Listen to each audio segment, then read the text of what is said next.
Today, we're jumping into an ancient text, but not for a dusty history lesson. Think of this more like an intellectual detective story. We're going to watch some of the sharpest legal minds in history take on a divine law, a law that seems perfect and simple on the surface, but is hiding some incredible complexity just waiting to be unpacked. Okay, let's get into it. So right off the bat, here's our central mystery. If a law comes from a divine source, you'd assume it's, well, perfect, right? No loopholes, no gray areas. But the real genius of the Talmudic sages was that they knew the real work isn't just following the law, it's about the deep, rigorous process of interpreting it. They believed the text had almost infinite layers of meaning, and their job was to dig them up, to stress test every single word. Because the strength of a law isn't just in the final answer, but in the argument that gets you there. All right, here's our roadmap. First, we'll lay out the basic rule and a pretty severe punishment that goes with it. Then we'll dig into a tricky case about unfit offerings that creates a loophole. Just when we think we have a solution, a surprising objection comes along and blows the whole case wide open. That's when two legendary sages, Akiva and Yishmael, step in. We'll follow their chain of disagreement and finally talk about why the argument itself is so beautiful. Okay, first things first. Every legal drama needs a foundation, a law that everybody agrees on. And for our story, this one comes straight out of the book of Leviticus. The principle itself is pretty straightforward. The temple in Jerusalem, that was the spot for sacrificial worship, period. So, according to the Torah, if you took a perfectly good offering and sacrificed it anywhere outside the temple courtyard, well, that was a massive, massive violation. It wasn't just breaking a rule. It was a fundamental breach of sacred protocol. And the stakes? They could not be higher. The punishment for this isn't a fine or some community service. It's something called Karet. And that is a heavy-duty spiritual consequence. It's this idea of being cut off, a kind of metaphysical severing from your community, from your people, from the divine. So you got to understand, any debate around this law is a debate with unbelievably high stakes. And here we go. This is where our detective story really kicks off. You have a simple rule that runs headfirst into a complicated real-world scenario, and suddenly a legal loophole appears. So the key phrase in the scripture says, you get punished for not bringing the sacrifice to the temple. Now, that kind of implies we're talking about an animal that was perfectly fine to begin with, one that was fit to be brought inside. But what if the animal was already disqualified? Let's say it was slaughtered improperly outside the temple grounds. Well, at that point, it's already invalid. It was never fit to be brought in. So does the penalty still apply if you go ahead and offer up that already invalid animal? This really lays out the puzzle perfectly.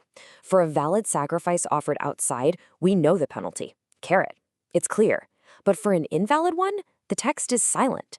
That big question mark, that is the spark that ignites this entire fiery debate. The sages have to figure out if and how the law covers the second scenario. And boom, immediately, different theories start flying. Rabbis Kahana, for instance, hears two different words that sound almost the same and says, aha, there's the connection. Another school says, no, it's way simpler. It's just the word and linking the two ideas. Then Rabbi Yoḥanan comes in with a classic move, a verbal analogy. He sees the word bringing used in two different rules and argues, hey, same word, same law. So you have three different arguments all pointing to the same conclusion. Seems like the case is solved, right? Well, not even close. Now, this is that moment in the movie where everything screeches to a halt. A sage named Rabbi stands up, and with one single devastating observation, he basically tears down the entire case that the others have built.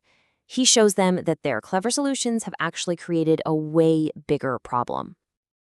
And the whole problem boils down to this number, 36.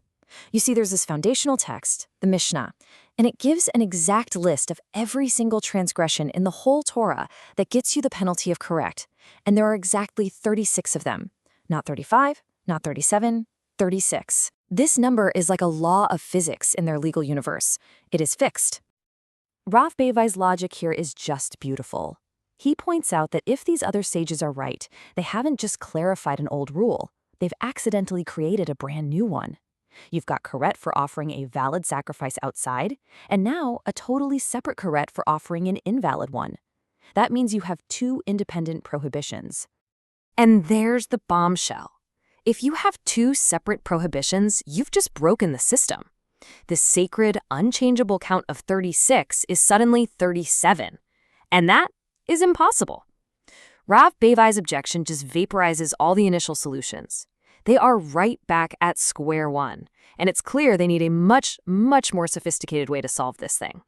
So, with the simple answers off the table, the debate gets kicked upstairs. It's taken on by two of the absolute heavyweights of their generation, Rabbi Akiva and Rabbi Yishmael. And these two guys, they don't just have different opinions, they have two fundamentally different philosophies for how you're even supposed to read a sacred text. This case is going to put their entire systems to the ultimate test. Now, to really get their different approaches, we have to look at how they deal with a related question, sprinkling the sacrificial blood outside the temple. Now, they both agree it's forbidden, but, and this is the crucial part, they derive that rule from two completely different verses. Rabbi Ishmael finds his proof in a verse about slaughtering. Rabbi Akiva finds his in a verse about the offering itself. This might seem like a tiny detail, but trust me, it's the key that unlocks their entire disagreement. See, this one little disagreement doesn't just sit there on its own. It sets off a chain reaction, a whole cascade of logical consequences that forces each of them to build an entire, internally consistent, but totally different interpretation of the whole chapter of the Bible. Okay, this table is where we really see their minds at work, so follow me here. Look at that first phrase, or sacrifice. Rabbi Akiva says that phrase is there to teach us that sprinkling blood is included in the prohibition. Simple enough. But because Akiva has now used that phrase, Rabbi Ishmael needs to find a different purpose for it. So he says, no, that phrase is there to teach us that two different types of offerings create two separate liabilities.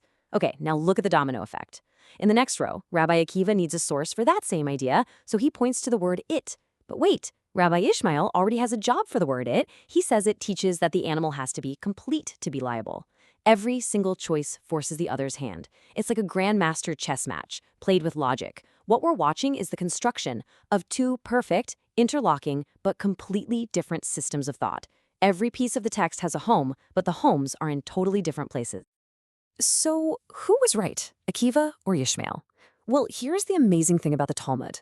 It often doesn't actually declare a winner.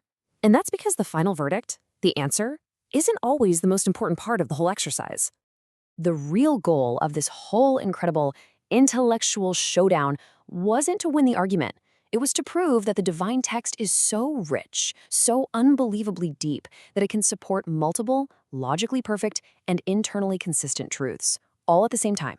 The purpose of the argument was to honor the text by plumbing its depths and revealing just how complex and beautiful it is.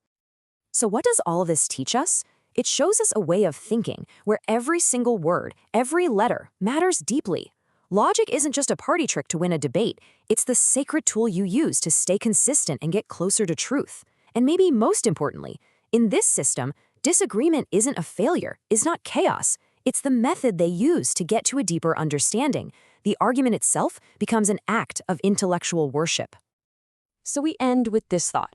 This ancient showdown wasn't just about some obscure point of sacrificial law. It was about a process, a commitment to rigorous thought, and a belief that the struggle to understand is just as meaningful, maybe even more meaningful, than whatever answer you land on.